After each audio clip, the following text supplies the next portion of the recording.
Each soldier is approximately 6 millimeters high, or 1/4 of 1 inch. Steve St. Clair has been painstakingly painting those tiny figures for 20 years, 250,000 of them so far.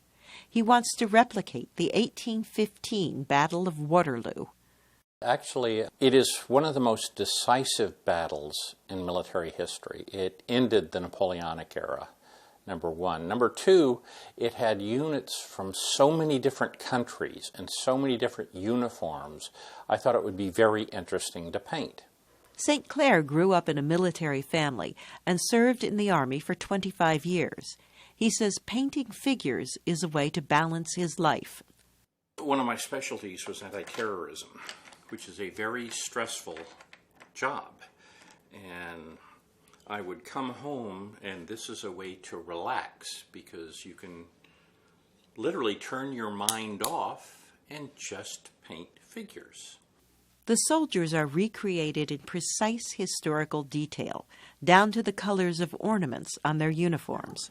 I am painting the plumes on the top of the helmets of these soldiers from the grenadier companies, and they would have red plumes.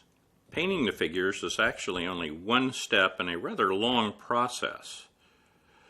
First of all, quite a bit of time is spent in research, knowing what the units wore. The most complicated figures are Scottish Highlanders with their plaid kilts.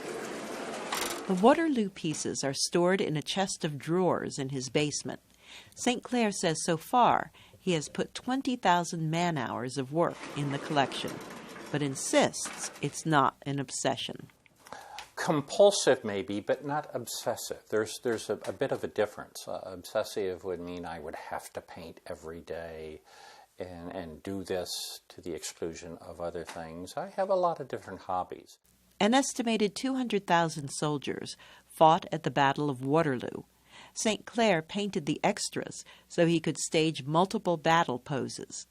What this shows is an English square, a battalion in square, defending against French cavalry. The figures laid out on this model terrain represent about 4% of his entire collection. St. Clair says he would need an area the size of a volleyball court to put everything on display.